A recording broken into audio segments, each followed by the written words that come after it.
Well, welcome, ladies and gentlemen, to Faith Forum. We're sorry for the late start of tonight's edition. It was due to a technical problem, but we're happy we've been able to connect finally.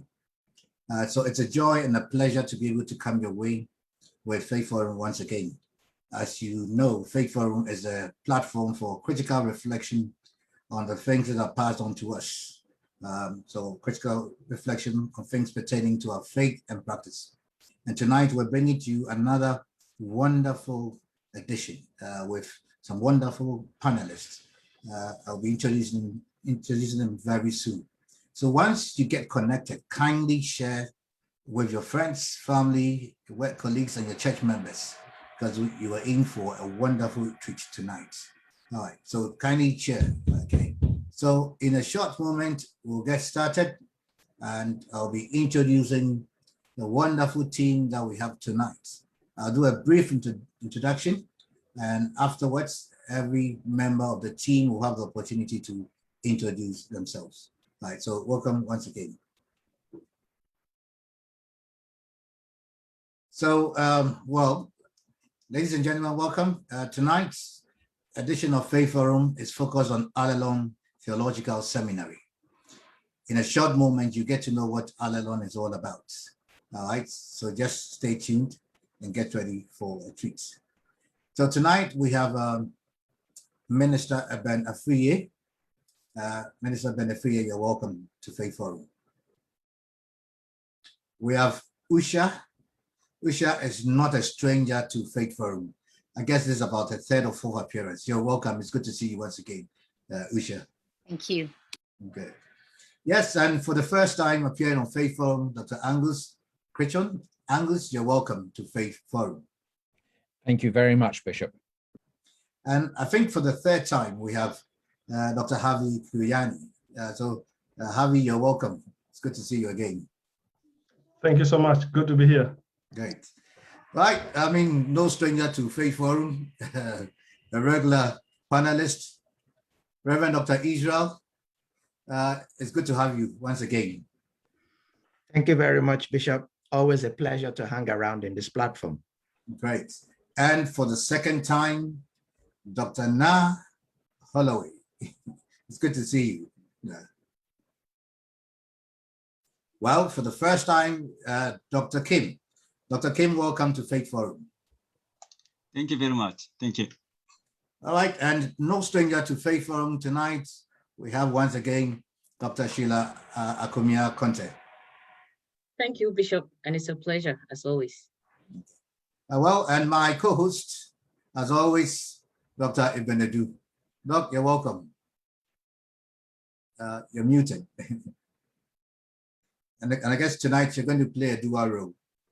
Yes, can you hear me now?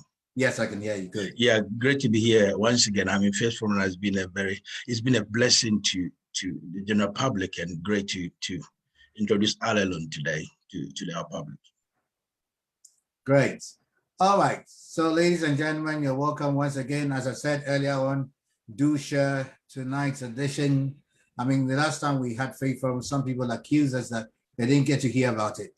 So we don't want to be accused again. I mean, so just make sure you share it with your friends so they get to be a part of the live session. Some people prefer the live session to the recorded one.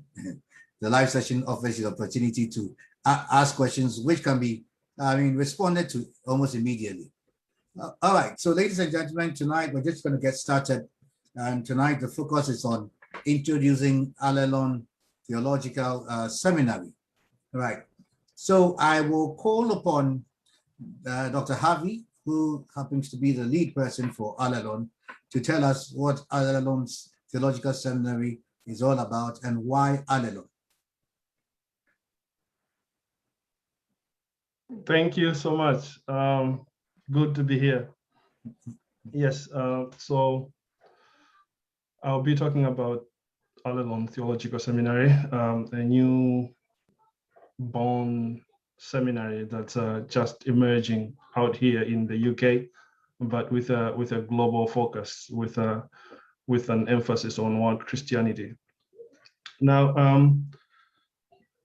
the way I will talk about this is first, I'll start with the reason and the reasoning behind the starting of Allelon Theological Seminary. After that, I'll talk about the mission, what we want to accomplish. I will talk briefly about the team that's been put together to make this happen. And then finally, I will go to the name, why we have chosen Allelon.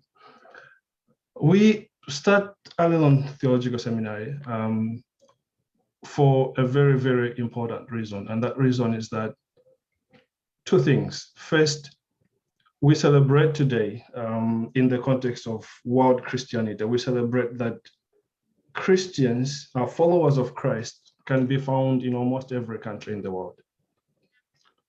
There's not a country without a Christian presence. And what that means for us is that there are theological conversations, theological discourses, ways of understanding God around the world in different cultures and different traditions, from one country to another, different from one culture to another. And our conviction is that in all that's happening in world Christianity, God is depositing wisdom that will together help us understand God better. So the gifts, the theological gifts of world Christianity are part of the driving force that makes Allelon come to pass. But with that, then we begin to see and realize that, especially here in the West, especially here in Britain, but could be the case in Europe, also the case in North America, world Christians get together, live together in the same cities, and struggle to talk to one another theologically. And there will be barriers, and there'll be wars, there will be misunderstandings, and all that will be justified as theological differences. And what we believe is that in those theological differences are the gifts that God has given to us so that we can inform and enlighten one another. Baseline is together when we get to talk to one another theologically, we begin to understand God better. So with all that, the many theological expressions that can be found in our cities today, we then realize that there is another problem, and that's the problem that we're really focusing on. It's the problem of finding good theological education. On the one hand, theological education, yes, there are many theological institutions in the UK, there are many theological institutions in Europe, but a great deal of the theological discourses happening in those institutions are shaped by one part of the world, by dialogues taking place and having taken place in one part of the world for the past 200, 300, 400 years. And Christians who have come from other parts of the world, from Africa, from Latin America, from Asia, find themselves at the margins of those theological discourses. And that can easily be seen as in when an African Pentecostal Christian, and I know very many African Christians who are proud of their Pentecostal identity. But with that Pentecostal identity, they find themselves in a theological institution that doesn't really know anything about Pentecostalism. And that's where people then would come out of the 3 years of doing their theological education and say that education killed my spirit. It gave me the head knowledge. I know a lot about all these good people who died 10, 20, 30, probably 100, 200 years ago. But I've lost the zeal, I've lost the power, I've lost the anointing in the process of theological education. And our hope is that as Allelon Theological Seminary, we will begin to plug in that gap and provide a theological education that is accessible, that pays attention to world Christianity, that answers the needs of Christians who have come from different parts of the world together in the UK, in Europe, and trying to figure out how to minister in a context in the diaspora. So there is the theological education part. We want to answer the problem of people struggling to find good theological education. But on the other hand, there is also just the general question of how do we minister in the diaspora? How do we evangelize among people who are not from our countries? How do we evangelize people who look different from us, people who speak differently from us, people who think differently from us? How do we evangelize in that context? And what we intend to do as a theological seminary, as Allelon Theological Seminary, is to provide the cross-cultural, practical skills training that will encourage and empower our brothers and sisters from around the world. And this is not just an African problem. Asians face the same issues. Latin Americans face the same issues. How do we reach beyond the people who have come from our own countries? How do we evangelize beyond people who have come from our own continents? And as a group that's shaping Allelon Theological Seminary, we believe we have the experience and the expertise to try and help all these Christians who have come from other parts of the world begin to learn how to reach out in Europe. Now, and that's really the mission: provide theological education that is accessible, that is attentive toward Christianity, provide theological education that looks like what Christianity. And that's really why when you look at the screen, you see many of us from different parts of the world. And we are proud of that identity. Cultural diversity is one of our strong points, it's our emphasis. We are intentional about that. We want to provide theological education that reflects the spread of Christianity around today. We want to provide theological education that reflects our belief that God has deposited theological gifts for the body in the many members of the body that are scattered around the world. And we want to provide ministerial training for the Christians who have come from other parts of the world. I mean, the simple question, like, how do we lead a congregation that is multicultural? It's going to be different from leading a congregation that's made up of people from one culture, from one country. How do you preach in a multicultural context? How do you evangelize in a multicultural context? And those are key issues that we want to address as Allelon Theological Seminary. The team, as you can see on the screen, there are a few who are not here, but the team is intentionally diverse. We breathe diversity in everything we do. I mean, I can make a promise here that you're not going to work with us on anything that will not be embodied in diversity. Everything we do will reflect our commitment to God has given the whole body gifts for the whole body. So diversity is key. Diversity is in everything that we do. The name Allelon actually really reflects this intentional diversity, intentional emphasis on diversity. Allelon is a Greek word that appears around 100 times in the New Testament, and what it means is one another, all together. And in this one anotherness, or in this all togetherness, for us, we see the body, diverse as it is, from different parts of the world, that we need one another in order for the body to function. Part of our driving theological foundation is coming out of Ephesians 4:16, that says that the body is held together, the body is glued together by that which every joint, every member supplies. And so the members supply to one another all together to make the body function. And that's why Allelon becomes our key identity, that we are focused on this thing being for us all together. Latin Americans, Africans, Asians, Europeans, and whoever else God has trusted with the favor to be called God's children, all together, we have something to bring to the table. And so everything we do is shaped by this, that there is a table, at least in our understanding of our identity, there's a table that everybody brings something to. And when we sit together at this table, we have the opportunity and the blessing to be able to taste whatever is coming out of other places in the world. So my plate and Usha's plate and Moses' plate, we exchange gifts and bits and pieces to make sure that we together enjoy that which God has given us as a body.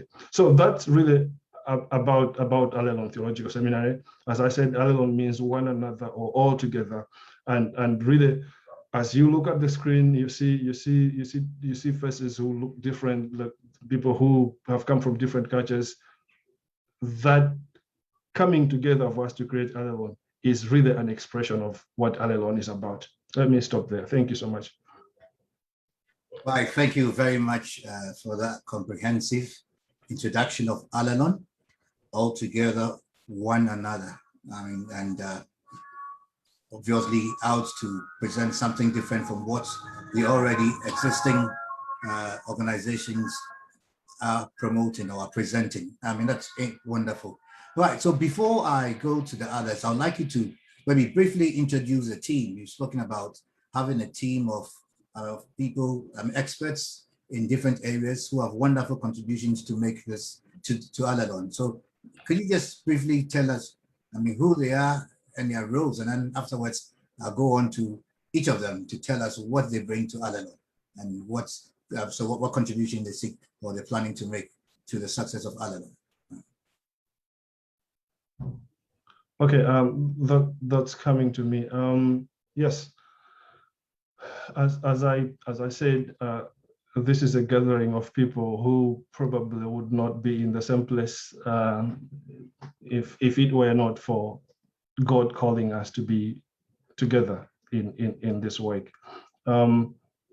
So there are quite a few of us, all of us taking different roles in the shaping of this seminary. Let me briefly introduce the team according to their key roles. Let me start with Eben Adu.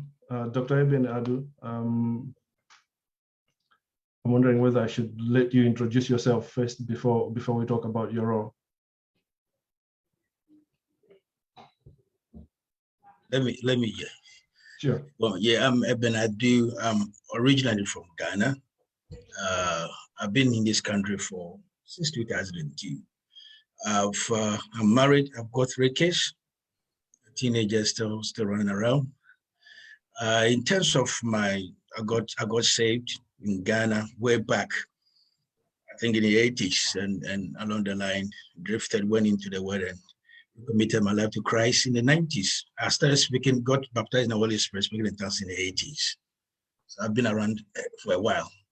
And in terms of ministry, I was part of a Pentecostal organization in Ghana and had my calling to theological education. Did my BA in 1996 to 99, and then went on to study in South Korea, did my master's there in missions, and came into the UK, coming to do my PhD. So eventually did my PhD with Northwest University, where I majored on pastoral leadership among African Pentecostal churches within the British context. I've also gone on to do some postgraduate certificate in leadership and management. So at the moment, I work with London City Mission as one of their resource persons for diaspora ministries, where we are helping to resource church leaders within a diaspora context in London. So basically, that is what I do with London City Mission. And in terms of Allelon, I think I'll leave it to Harvey to talk about it. Yeah, Dr. Eben Adu will be our academic and student dean. So he'll be responsible for the academic and the student welfare of the seminary.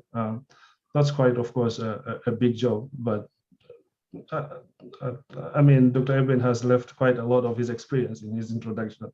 I believe he is prepared for the job, and I look forward to working with him in that sense. Thank you. Can I introduce Israel, please?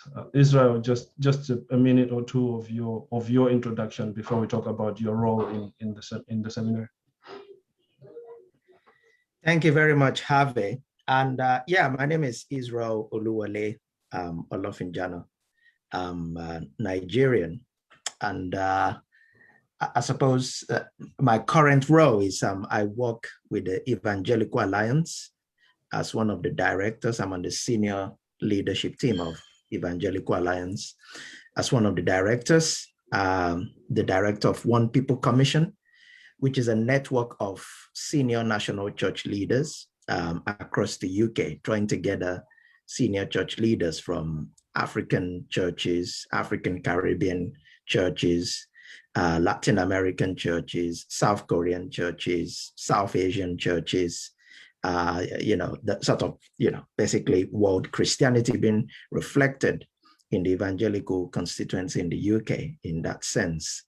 So that's what I do. Evangelical Alliance has been around since 1846 and is one of the largest unity movements in the UK. So that's what I do. But alongside that, I do several other things. I'm an honorary research fellow at Queen's Foundation in Birmingham, and also do some teaching there connected to the Center for Black Theology at Queen's. And I also involved in something we call Center for Missionaries from the Majority World, which sort of facilitate conversations around cross-cultural mission. That's another thing I do. In terms of my research area, I have various expertise in that sense. My first degree is actually on exegesis, hermeneutics, looking at Old Testament. My second degree was looking at sort of apologetics and mission. And my PhD was an interdisciplinary work covering practical theology, missiology, African theology, and church history. So I'm a church historian by heart, to be honest. But my PhD explored the development of African British theology as an intercultural missiology and public theology, essentially developing African theology in the British context and what that looks like. But my research interest covers Pentecostal studies and various other angles in that sense, Black majority churches, world Christianity in Western Europe, contextual theologies, church history, African Pentecostalism, and etc. So that's just a little bit about myself. And I'm also an ordained and accredited Baptist minister, but I'm also a Pentecostal minister. So I'm Bapticostal as it is, straddling those two movements in that sense. So thank you. Thank you very much. Thank you. Israel is one of the key experts in world Christianity here in the UK. And I mean, I would really say that actually his work is not just powerfully recognized here in the UK, it's having global impact. And for that reason, Israel is going to be heading our Center for World Christianity, properly known as the Allelon Center for World Christianity, that becomes Israel's work. Could I invite Angus just a minute or two about yourself, and then I'll talk about what you will be doing for us. Good evening, everyone. My name is Angus Crichton, and I'm sure it has not escaped your notice that I am the one pale face here. So what is this very white, very middle class, religiously cautious Englishman doing here amongst these wonderful brothers and sisters from all around the world? Well, for the last 30 years, I've been put on a journey to learn about what God has been doing on the great continent of Africa.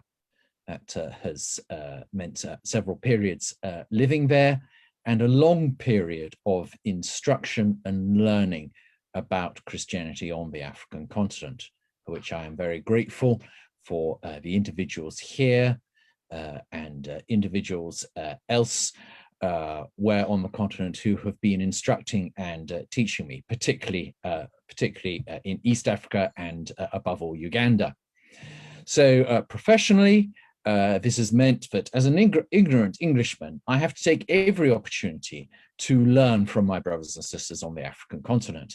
And so that's meant I have fallen into work which involves supporting African scholars in their research and publication. 2 days a week, I'm employed by the Society Promoting Christian Knowledge Christian publisher to do this kind of work. So I work with colleagues in African theological institutions to develop theological publications on the continent, for the continent, written by African scholars. And then I'm also a research associate at Cambridge Centre for Christianity Worldwide.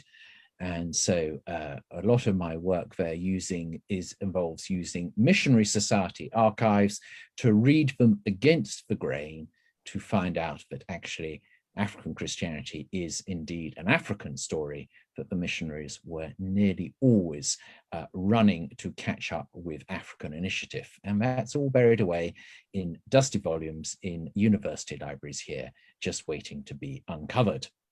But if I sound like I'm a bit stuck in the past, do not worry. We also have Dr. Sheila, who you will be hearing from soon, who has expertise in studying congregations today. Thank you, Harvey. Yes, and the only comment I can make is that Dr. Angus is going to be our Director of Research and Publishing, and he will work with Dr. Sheila Okomiya-Conte, who will introduce herself now. Yes, good evening, everyone, and thank you for coming online today to listen to this great thing, this great mission that vision that God is doing. And yes, as I said, my name is Sheila Okomiya-Conte. I am from Ghana, but I'm currently based in and living in Glasgow, in Scotland.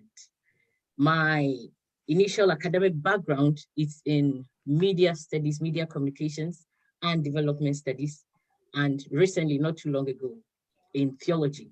So very recently, I undertook PhD studies in theology in divinity at the University of Aberdeen. I currently work in Christian research on various topics in Scotland and beyond. And I also about to start tutoring in religious education in secondary schools. On a personal level, I am married to a Sierra Leonean, a great point of pride. I always wish I mentioned that. And together we have two boisterous kids who keep us all busy. So I'm very, very honored to be among this distinguished panel and also to be working alongside Dr. Angus as Assistant Director of Research and Publications. Thank you. Thank you so much, Sheila. Really appreciate that. Can I invite Usha to say a bit about yourself? Good evening, everyone. My name is Usha. Last name is Reif Snyder, not a common name that you find, a German name and an Indian name together, but there we are. I was born in Britain. I was raised a Hindu, and I came to Christ at the age of 11 through a very British evangelical approach to Christianity. I've been working as a full-time missionary since 1988 with my American husband in an American agency.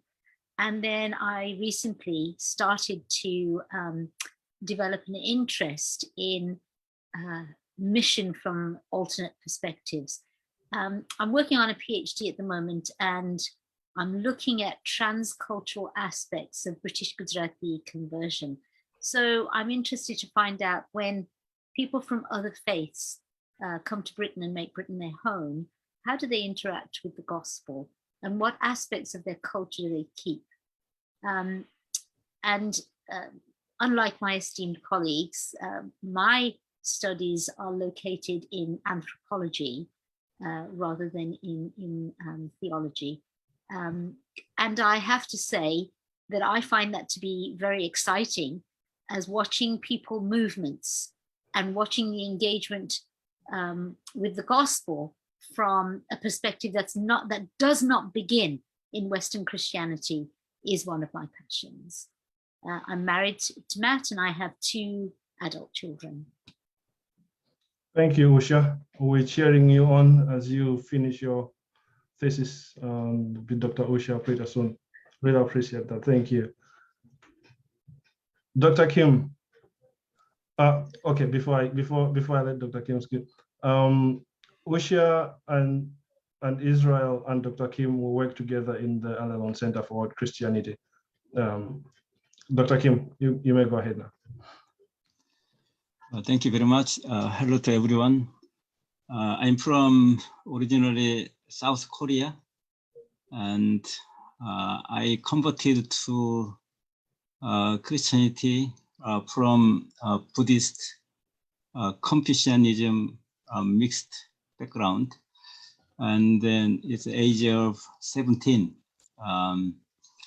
And then I finished my BA in theology and MD in South Korea from the most conservative Presbyterian denomination. And I came to England 1995 for studying actually missiology. I finished my MA in missiology at All Nations Christian College, and then I moved to Wales for PhD. So I received my PhD from University of Wales. My subject is apologetics for Islam, and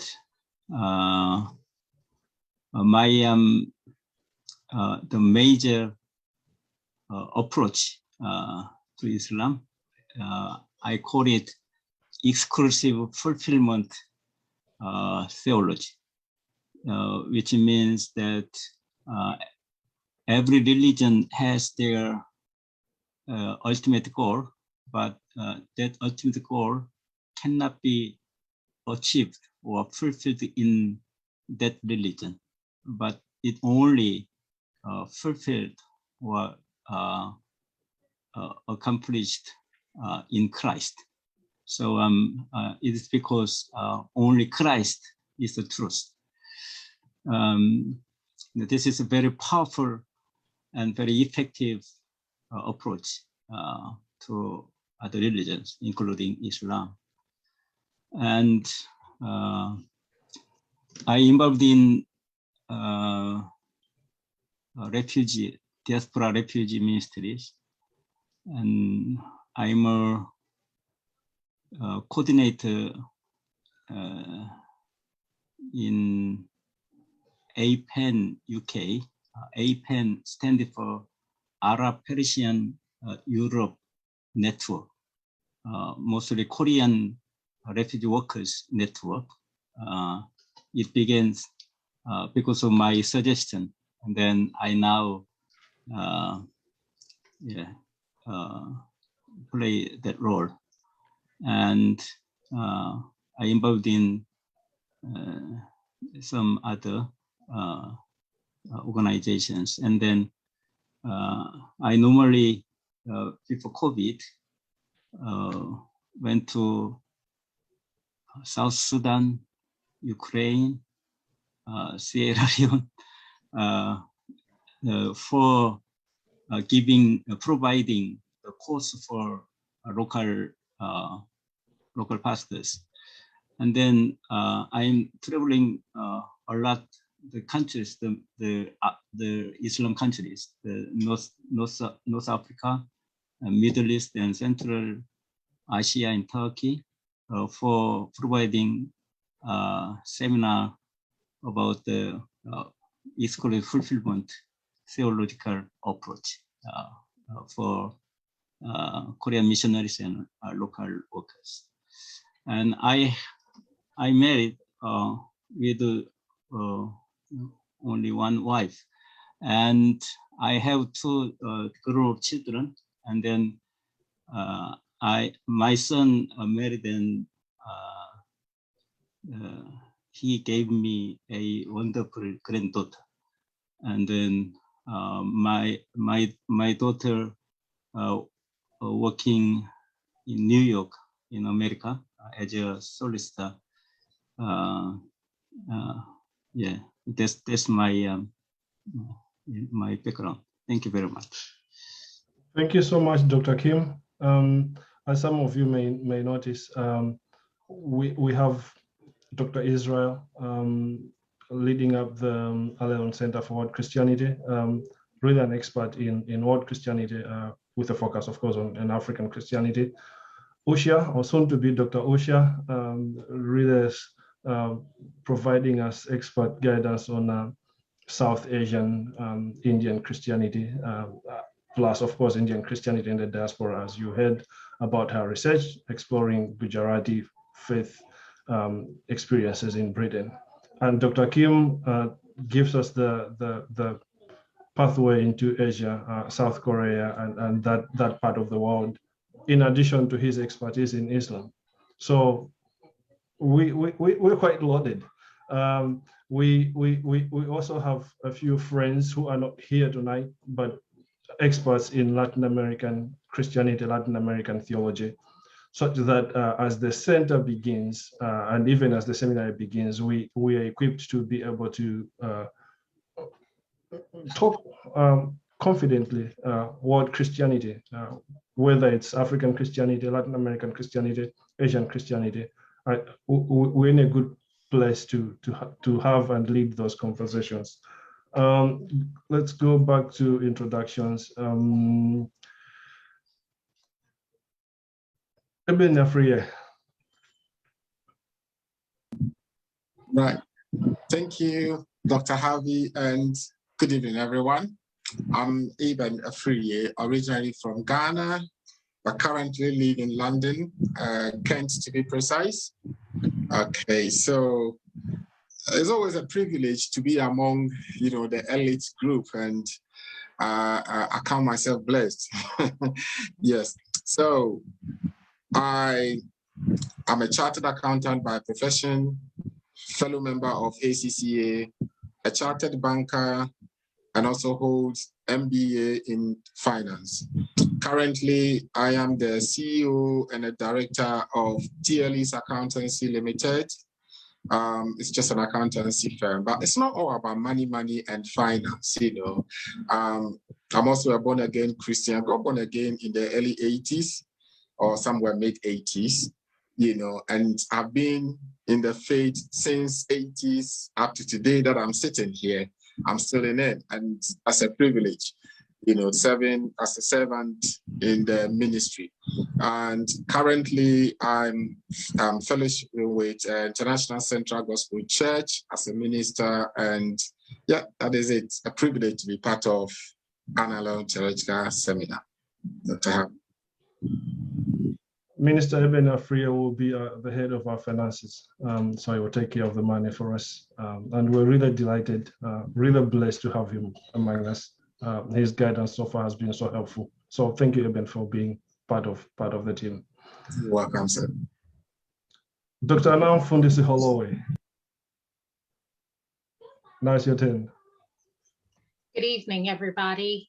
Such an honor to just be in this space with distinguished scholars and practitioners. My name is Narm Fundisi Holloway, and I am a native of Zambia. I currently live in Milton Keynes here in the UK. I did my PhD at the University of Birmingham, and my focus was on Pentecostal and charismatic Christianity. My area of focus for my PhD was Pentecostalism in Zambia, just looking at how the Pentecostal and charismatic church engaged with matters of civic concern, i.e. HIV/AIDS and politics. So my areas of research interest include African Christianity, Pentecostal and charismatic Christianity, the interface between faith, religion, and social issues, and things of that nature. And I'm currently being exposed to more issues relating to women in ministry, as well as intercultural ministry. So it's such an honor to be part of this theological seminary and see what I can bring to just enrich this body that is trying to come up. Thank you. Thank you so much. Dr. Na will be our registrar, and she will sort of hold us together. She is the one who makes the Allelon happen among us. Thank you so much now for being part of this initiative. Now, there's only one person remaining, and that's Bishop Moses Osekere. Introduce yourself, sir. Well, well, my name is Moses Osuseche, originally from Ghana as well. Got born again at the age of 19 and remained in the faith till now. Did the first degree in history, second degree MPhil in administration and higher education. But after that, I still wasn't satisfied because I was interested in ministry. So went on to do an MA in Bible and theology. And thereafter did another MA in Christian ministry, and currently studying, doing a PhD in religious studies. My area of research is theological learning and hermeneutics. I'm actually looking at the hermeneutics of African Pentecostals in the UK, and that's related to something I did for the MA as well. So that's me. Again, just like I said to Usha, we're cheering you on. We can't wait to call you Dr. Bishop Moses. So looking forward. Bishop Moses will be director for spiritual and ministerial formation in the Allelon team. So as you've heard, all of us have joined together. Every one of us brings a gift, brings something that makes Allelon happen. So you've heard about our roles. Everybody has a role. Everybody has something to contribute. Yeah, so that's it about the team. Bishop Moses, let me hand it back to you. Great. Well, what a wonderful team. Very diverse, very rich, with a lot of expertise in various areas. I just wonder where in a world you could find such a diverse team of experts. I think it's a blessing, and the name Allelon is very befitting of this organization. All together and one another, bringing our independent gifts to enrich the body of Christ in many ways and in various ways. Great. So ladies and gentlemen, you have the privilege to meet the team behind Allelon. Now, if you have any questions, just put them in the comments section, and we're happy to respond to your questions, your comments as we proceed. Great. Well, so now that we have some information about Allelon and the people behind it, we want to find out what immediately Allelon is going to deliver. I mean, what courses are we going to deliver? Well, of course, includes all of myself as well. What courses are we immediately going to deliver? I just want to find out about that so we can introduce these courses, and we'll talk about the mode of delivery and the fees and all of that. Yeah. So maybe Javi, you could briefly answer that, and then we'll go to those who will be leading on those programs to introduce the programs that will be delivered in the short term. Yes, so Allelon, being the new seminary on the block that we are, born in the season of COVID, means that we've been born with a conscious, with an awareness that we can actually do everything online. And so that's been intentional right from the start, that what we're doing and whatever we do has to be accessible online. And that means that it's not just accessible here in the UK, it's accessible around the world. And while we understand that, yes, it's possible to do everything online, we are also very aware that relationships are usually easier formed when people are in the same room, when people meet face to face. So yes, we're keen to offer online theological education around the world, but we will also be very intentional about creating physical spaces where people can come together. The theological education part of the work can easily be done online. We're confident about that. The ministerial formation part of the work really requires us to work with congregations. And so we will we will have to work with congregations, real life congregations, go and spend time with people in their churches. Now, we will be offering courses broken down in modules, and being intentional right now to start with something that's easily deliverable, something that does not necessarily need a lot of the weight of an institutional backing to make it happen, something that we can easily do on our own, and that is to really begin to offer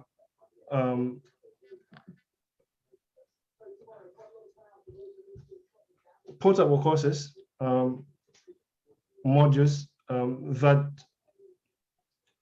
will be accessible as we're planning, accessible from end of September going forward. So we are immediately offering 2 modules, very intentional in their organization and in their design, and very diverse, embedding cultural diversity in whatever is being done. And the first module has to do with cross-cultural leadership. How do people lead in cross-cultural contexts? And the second module is to do with ministry in the diaspora. You will get to hear more about ministry in the diaspora a bit from the module leader, Dr. Ibn Adu. But before he comes on, before he takes over from me, I should also say that in addition to those 2 modules, and each of those modules is designed to run a full academic term, which is 5 weeks, half term, and another 5 weeks. So the teaching itself is taking place in 10 weeks, but split in 2 halves by a half term in the middle. And we are quite keen to make sure that our half term and the half term of the education system here in the UK align, so that when people have to be free at home with their kids, that happens. So again, 5 weeks, half term, 5 weeks. The whole module takes 10 weeks. But in addition to the 10-week modules that we are doing in a term, there will be other smaller modules that will be available as we go along. Modules targeting specific issues in church life. For example, again, music and worship in a multicultural context. How do we make that happen? A 1-week course or a weekend course or something like that. African Christianity, you can't talk about African Christianity without the prophetic. So a module on prophetic ministry and Pentecostalism, an intensive 1 week or a weekend or something like that. And those will come on as we go along. But as we start towards the end of September, we are starting with 2 key modules. The first one is cross-cultural leadership, and the second one is ministry in the diaspora. I'll hand over to Dr. Ibn Adu to talk to us about the ministry in the diaspora module. Okay, probably just before Dr. Ibn Adu comes in, there's a question on accreditation. Now, do we already have some accreditation, or we're not planning to get that in place? I don't know if you would like to talk about some of the programs already in existence. Yeah, you're muted. Yeah. Yeah. Can I let Eben go? And then after that, after he talks about the modules, we talk about accreditation properly. Okay. For him. Okay. All right. Yeah. Yeah. All right. Yeah. Thank you, Dr. Harvey, for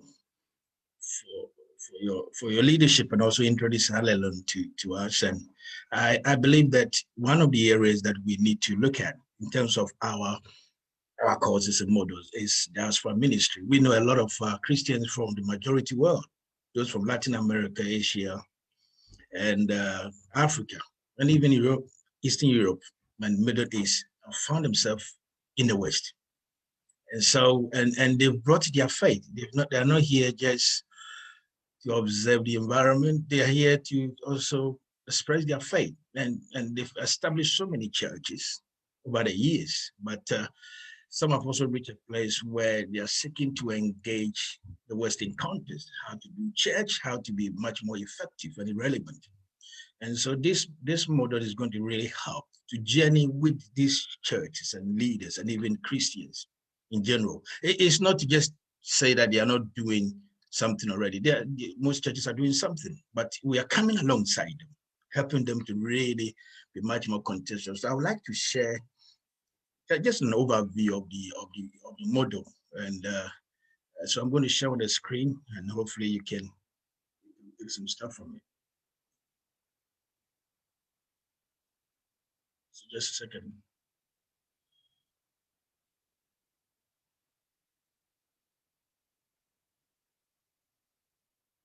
Yeah, can you see my screen now?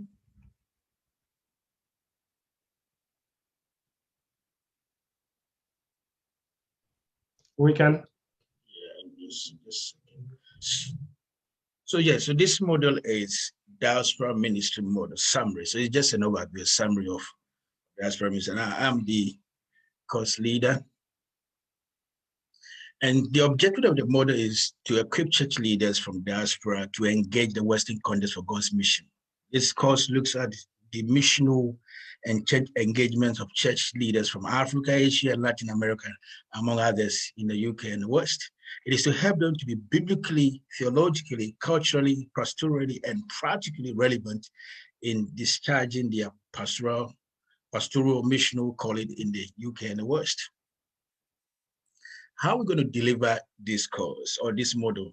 This model will be delivered by trainers or lecturers, each focusing on an area of diaspora ministry where they have much experience practically and theoretically. It will be delivered online with each lecture lasting for about 2 hours with a break. The model runs for 10 weeks, as Dr. Javier said. Some of the topics to be considered. One is historical missional timelines. We know that Christianity didn't just come to us, it's gone through phases.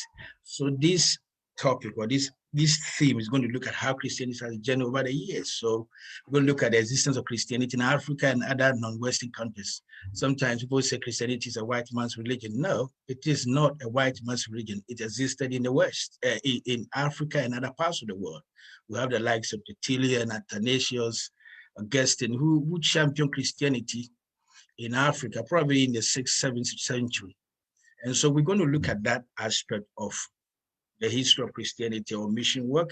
Then we come to the second, which is mission from the West to the rest of the world. We know that from the late 15th century to probably the late 20th century, most missionaries from the West went to the rest of the world, Africa, Asia, and other parts of the world to send the gospel to these places. And they built churches and mission stations, trained some of our people. And this lasted for probably to the middle part of the 20th century. But after that, we've seen mission moving from the West, missions moving from everywhere to everywhere. That is the C part. That is mission as everyone, anywhere, to everyone, everywhere. So you can move from Ghana and come and do mission work in the UK or London. And that's what we see. Most people in coming from Brazil, from Ghana, from Nigeria, planting churches and having vibrant churches. They said that one of the fastest growing Christian expression is the Black, or let's say the majority African churches in London. So this is quite fascinating. So we'll be looking at that. And then we'll move on to look at the current state of mission work of non-Westerners in the UK. You know, most of them have planted churches, but also want to observe the state of it. At the moment, some churches are not growing the way they used to, and some also are finding some difficulty to engage in the context. So we'll be looking at that state. Then the second topic will be the concept of diaspora missions or ministry. What is diaspora missions or ministry? So we're going to cover the biblical basis of diaspora from an OT and an NT perspectives. Then we'll move on to look at diaspora from a social scientific perspective. Diaspora from a migrative perspective. Some see diaspora from a migrative angle. So we look at the biblical, we look at the social scientific perspective, and then we're also going to look at the four modes of diaspora mission. That is the four types. that is mission to the diaspora. That is when people move to this part, to the West, they are trying to find their feet, and we will have to engage them. The mission through the diaspora, that is helping diaspora Christians to minister to their own people, is very important. And that's what we see among churches in the UK and the West, where they minister to their own people. And then diaspora by or beyond, that is becoming much more, helping diaspora churches to become much more cross-cultural in their mission work. And also diaspora mission with diaspora, which has to do with forming partnership and alliances. So there's an area we will be covering. Then we'll also look at cross-cultural communication. It's very crucial that you come to, if you go to a different context, it's different from your culture. And so you need to find a way of communicating the gospel. You see, we have Africans who are in the West. How do you communicate the gospel effectively? It's the same Bible, but culture is important. So we'll be looking at what is culture. We're looking at ethnocentrism. Ethnocentrism simply means that trying to interpret somebody's culture through your lens. So you think your culture is better, and sometimes we find a lot of us doing it. Oh, my culture is the best, or it is the be and end all. No, you are trying to interpret or see somebody's culture through your perspective. So we'll be looking at that. We'll also look at cultural relativism. That is the idea that each culture is unique. So we must learn to appreciate cultures. And then we'll be looking at communicating the gospel cross-culturally. How do you communicate the gospel cross-culturally? How do you move from your own people? How do you move from a Ghanaian church to a church that is diverse? As Yavi was saying, we are trying to encourage diversity. So we have to learn how to communicate the gospel that way. The Bible is the same, but the methodology is different. You cannot go to a different context and try to do the same thing. You make the same Bible is unchanging, but the culture is ever changing. So we'll be looking at that. Then we'll be looking at how to engage your host context. So if from in Africa, how do you engage the British context? If in America, how do you engage that context? So you have to understand your host, understanding the UK and Western church landscape. The UK church landscape is totally different. So if you come from, let's say, Latin America, you have to understand how the church landscape is, and then also understand the theology of most Western evangelical churches. Sometimes you come across some Pentecostals who don't have a clue how Western evangelicals churches operate in terms of their theology, or vice versa. They also have to understand the typical African or Latin American theology. So we'll be looking at that aspect as well. And then we'll be looking at ministry to younger generation. This is very, very important. We have many younger generations in most diasporan churches who are, they're okay at church, but some of them too are disillusioned. So we'll be helping church leaders and churches to how to understand the younger generation. So one is understand the second and subsequent diaspora generations.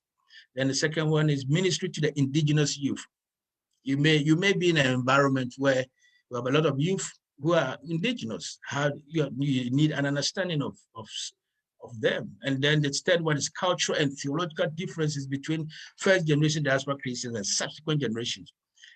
The theology or the practices of the first generation Ghanaian or African church is totally different from the second or third generation.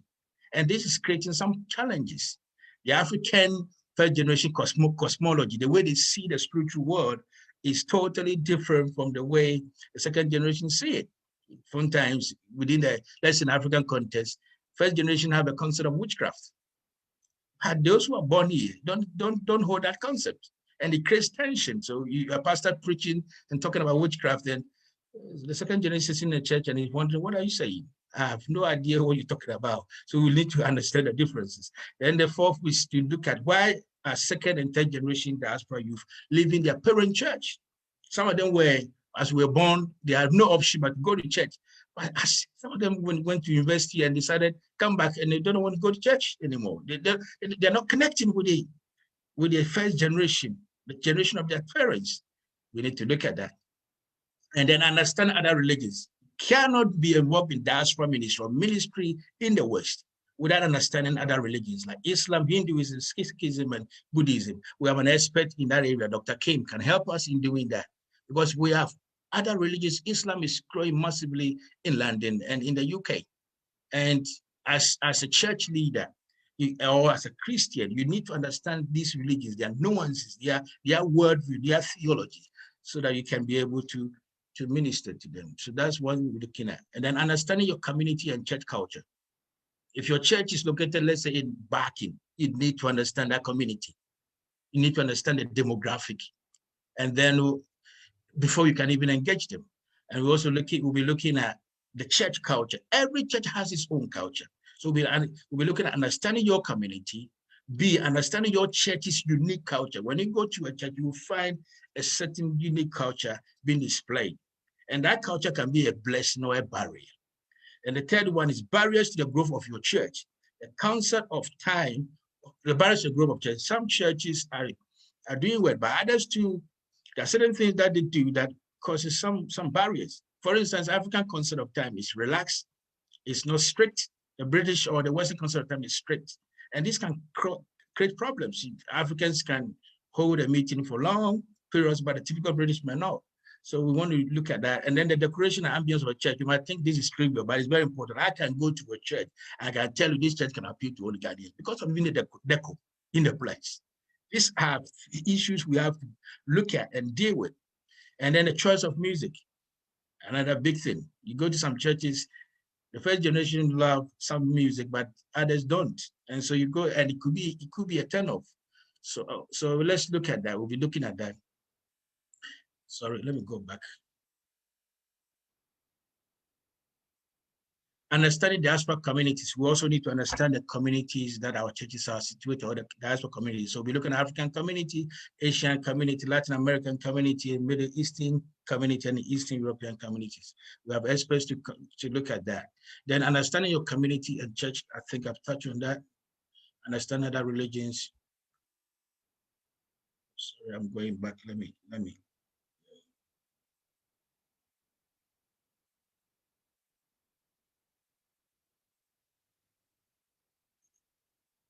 And this side is the way forward for diaspora churches.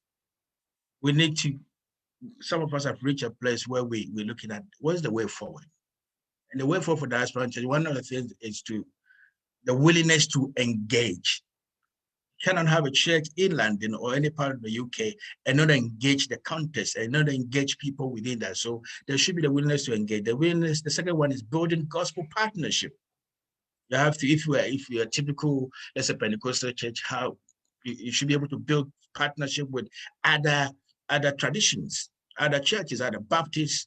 They may be doing some maybe food banking in your community, and you may not be doing that. You can join them to do it. They may be reaching the elderly or those in the council state. You can join them. So you have to build gospel partnership.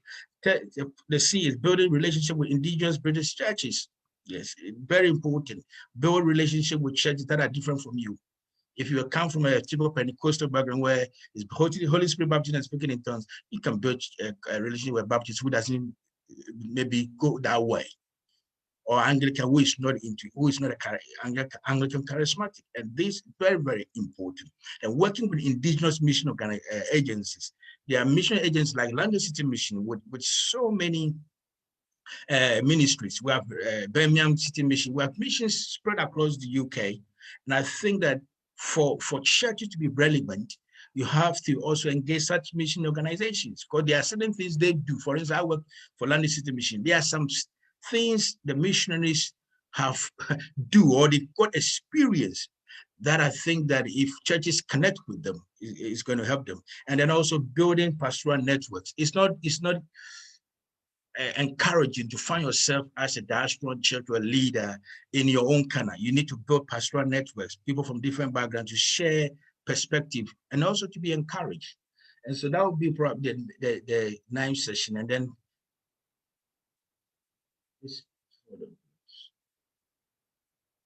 the last one will be, we'll be looking at recapping what we've done so far. So students takeaways. So that will be the last sessions, and see what they've learned and benefited from the course. So I think I will end this session here. Thank you very much. Thank you, Dr. Eben. That was really helpful. I mean, hearing that, I would like to take that course. definitely. Probably have your first student. Let me answer the question of accreditation by expanding the story of what we're doing. And I hope that helps nail down a few things and pushes the conversation forward. We have a sister organization called Mission Africanus. It's been operational in the UK for 7-8 years now, and it works very closely hand in hand with Church Mission Society, a mission organization here in the UK, quite known, especially among Anglican Christians. Mission Africanus, which is a sister body of Allelon, basically some people wearing two hats, but Mission Africanus has an arrangement, an agreement with CMS that allows us to provide accredited training, accredited theological education through the CMS system. Students, of course, become students of CMS, but everything is run as a partnership. And in that arrangement, we have at the moment going a master's in African diaspora Christianity that is starting in September, and that will continue to do other things. We trust that it will expand to a PhD. We have an ability to offer PhD supervision, PhD students through CMS, but also at the moment we are in a conversation about how that would work at an undergrad level. So for accredited courses right now, the route that we have is to work with Mission Africanus and Church Mission Society. For Allelon, as a new seminary, we are starting with certificate and diploma courses that do not necessarily need accreditation. But the plan and the goal is that as soon as possible, as we're speaking now, we are already exploring accreditation and validation opportunities. We've had conversations with several seminaries here in the UK, one in Europe, 2 in Africa, 2 in the United States. So there's a serious exploration of where do we want to locate ourselves in terms of accreditation. That will happen sooner rather than later. But if people are here who want to get on with this right away, then we work through Mission Africanus and CMS to provide a bachelor's, master's, and even doctoral level training. I hope that answers the question. Bishop Moses, let me pass it back to you. All right, thank you very much. I guess Eric William, your question has been answered. The question on accreditation has been answered. Right. Okay. Thank you very much, Harvey, Dr. Ben, for that wonderful presentation. We've just got a few more minutes to go, 18 more minutes to go. We need to talk about fees. We need to talk about where to find extra information, websites, and what next is then an open day and all of that. We'll come to that. But before we do that, I guess we also plan to do a quick presentation on world Christianity, isn't it? I mean, that's the field that Israel would be leading. So Israel and your team, you have a few minutes to do that presentation, please. Thank you very much, Bishop Moses. And I think, thank you, Ben, for that comprehensive module, 10 weeks module looking at diaspora missiology. I think I totally agree with Harvey that I could sign up myself because I think it looks so exciting that I'm thinking, let's start now. So that's very enticing.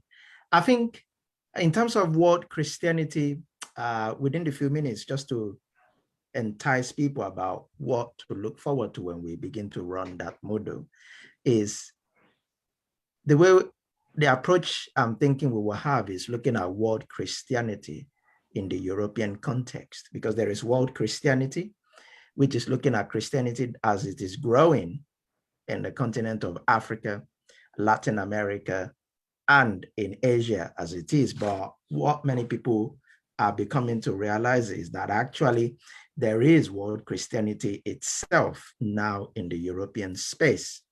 And I think I want to draw emphasis to that by looking at the sort of African Christianity that is growing all across Europe.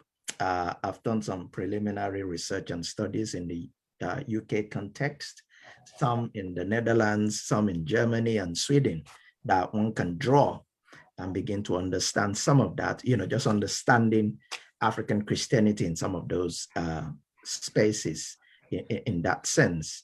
But also within that, we have other expertise, like Dr. Kim, who can, teach around Islam and mission. I mean, Dr. Kim is very vast in terms of actually what he can teach. He can talk about how to share gospel with Muslims. He can teach biblical theology, theology of mission. He can teach around South Korean Christianity and influence in the UK. Many people might not know that there are 3 different South Korean associations in the UK. Dr. Kim can teach us about that. Because when people talk about South Korean Christians, we think about it in terms of homogeneous concepts. But actually, by the time you get exposed to the learnings of someone like Dr. Kim, you get to understand that actually there are different types of South Koreans, and there are also different types of South Korean Christianity. And I think it's important to know that. And also, Usha has expertise. And I think the beauty is hearing earlier, Dr. Kim comes from a Buddhist background. Usha comes from a Hindu background. That in itself gives us a flavor of the perspectives that both can bring when it comes to world Christianity in Europe. Usha can handle diaspora mission. She can handle conversion. Actually, you know what? I'm going to let Usha and Dr. Kim just speak a little. I don't know if Usha is still around. Is Usha around? Yep, I'm here. Yes, Usha, please. Go fire on. Yes, in terms of world Christianity, let people know what you can teach. Thank you very much, Dr. Israel. It's interesting because as we think about diaspora mission and the West to the rest and then the rest to the West, we have to think about the different layers of cultural understanding. For example, I spent 10 years in the Middle East in mission, and my experience there was totally different as a missionary. It was totally different to that of my American female counterparts, or in fact, my white American husband. So what do I take as a British Gujarati Christ follower in my engagement to Muslims in the Middle East or Muslims in Britain? And where are the differences and where are the similarities? And what I found in my journey was that 33 years of working with an American mission agency, and I spent most of that time being trained by Americans how to be American, to be an American missionary, to reach people who are culturally like me. Because when I look at the Muslim culture, especially in South Asia, actually, as a Gujarati, I have more in common with the culture of the Middle East than I do with the culture of the Americans. So how do we look at different perspectives and different ways of looking at Islam, even different ways of learning the Arabic language? There's a reason why so many of our wonderful English, indigenous English brothers and sisters only speak English, because they're taught language in a way that it's impossible to speak it. You do 5 years of French in a school in England, you don't know how to speak French.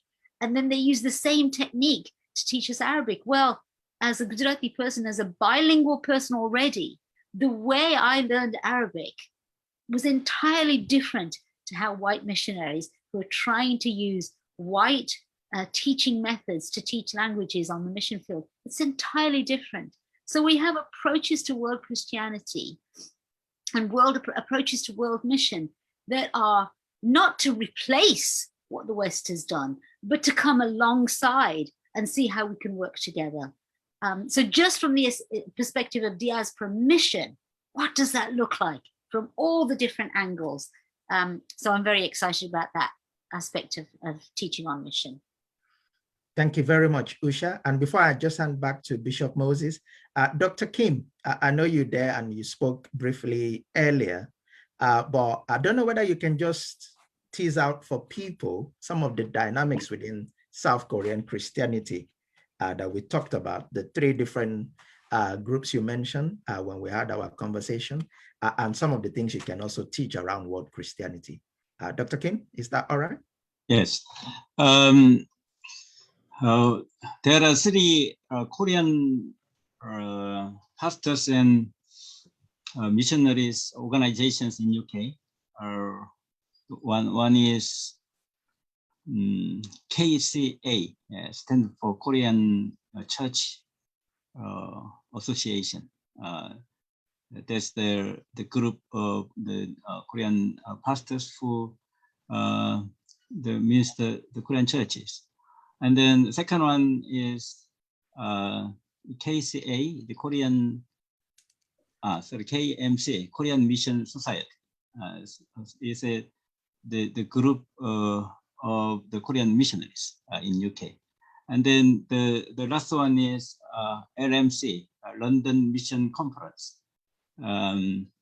This is focused on the ministry, how we Koreans impact some mission to the diaspora groups in UK. And then my interesting subject to teach is that I mentioned earlier on about the exclusive fulfillment theology. This is the how when you compare with other religions, how our gospel is the superior and unique and excellent the truth. Obviously, is appeared, and then so anything common ground with the other religions that became the platform for presenting the gospel, and then up to the Christ. So it's a very effective approach, and then it can give us the confidence. And then the second area I'm interested in is that how Korean church can contribute to Western or other churches or Christianity, because Korean church has very rapid development, and then they achieve very excellent things. And then so I think there's some very good element to contribute here in UK to diaspora churches. So I hope so. Thank you very much. Thank you. Thank you. Thank you very much. Thank you. Great. So thank you very much, Israel and team. That's Usha and Dr. Kim. Well, we just got a few minutes left, so we'll let Eben Afriye, who's a finance director, tell us quickly what to expect, with respect to fees. So in a minute or two, and then we will let the research team also give us a few words, and then the registrar will give us further information, what next, websites, about the open day, and any other information, Facebook page, etc. Any other information you'd like to give to us. And I'm sure finally, Javi will give us his last words. All right, so Eben. Thank you so much, Bishop.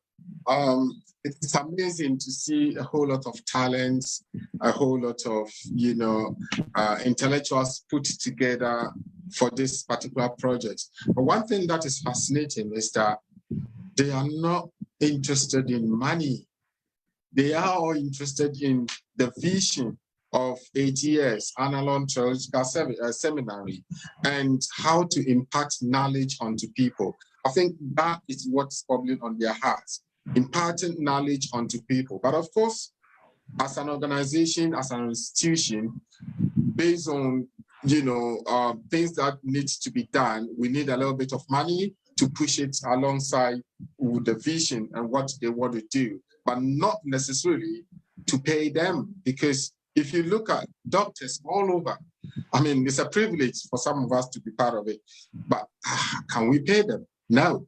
So we've come out with a registration fee of £20 per student. And as you might have heard, modules will be run for 10 weeks for a promotional fee of £200 per student. I mean, this is reasonable. This is something that you can just flip up your thumb and you can enroll and look at the knowledge that you will gain from this. It's amazing. And we just want to say that payment of fees should be made prior to commencement of the course. Payment of fees should be made before the course began. And also fees paid onto the institution. Once the course begins, you just have to understand that we need to run alongside with it and not to refund to people. So basically, we just want to say that registration is £20 and the courses or the modules will be run for 10 weeks for promotional fee of £200. Thank you, Bishop. Right, thank you very much. Thank you very much, Eben, for that quick presentation on the fees. Right. Now, can I also say that there'll be a lot more information about this on the website, which now will shortly tell us about, where to find further information. So now, are you happy to do that, to tell us about the website and the Facebook as well, our presence on social media?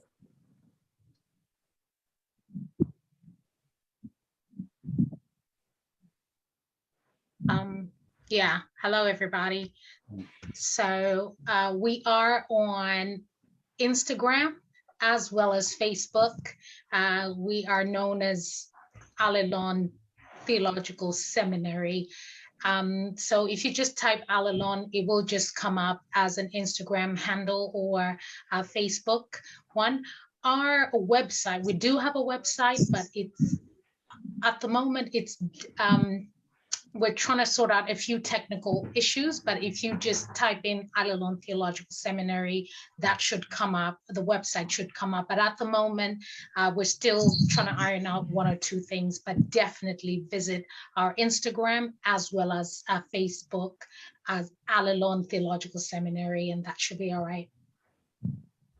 And let us not forget Twitter. Some of us live on Twitter. Yes, and Twitter as well. Thank you for that, Harvey. Allelon Sam. Right. All right. I'm sure the Facebook page will be put in the comment box. On Faith Forum for you to know. Right. Okay. Well, we also do have an open day coming up. This is not the end of Allelon presentation on Faith Forum. And apart from that, we also have an open day coming up, which Harvey will quickly tell us about. Okay. Well, the good thing is the research team has yielded their time. We're very grateful to them for that. Okay, so Harvey, can you tell us about the open day and what next? Yes, we have an open day coming up 2 weeks from now. The date that's being tossed around is the 5th of August. That will be confirmed and will be communicated. But we will come together once again to talk now to a greater detail, break down the vision, break down what we're doing, and break down the modules so that people can have actually a taste of what this is going to look like. And we expect that there will be several more people on that platform to help us understand really much better of what we're doing. An open day allows you to ask questions so that you can get your questions answered.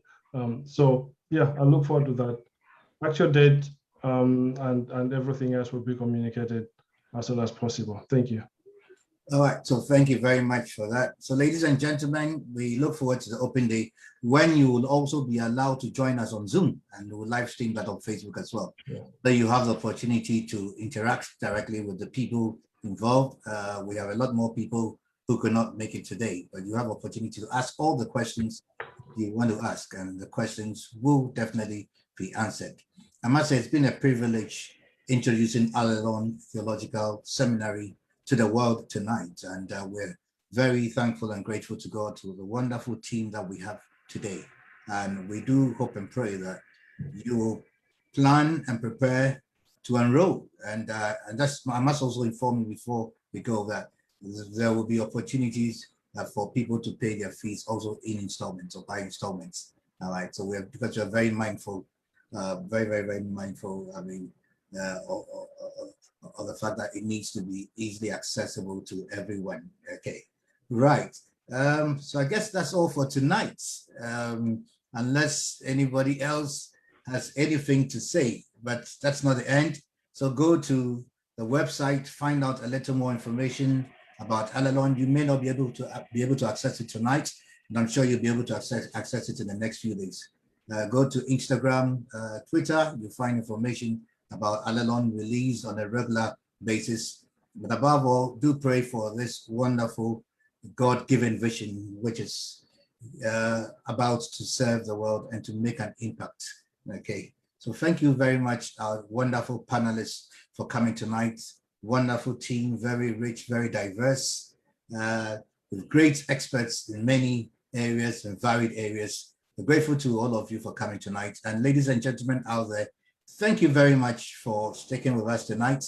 I mean, once it's over, you can still continue to share, because those who could not watch live can watch the recorded version of Faith Forum.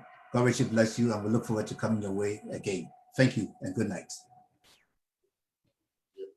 So, and from our panelists, Bye-bye. so wonderful panelists, I'll go off Facebook, Alan.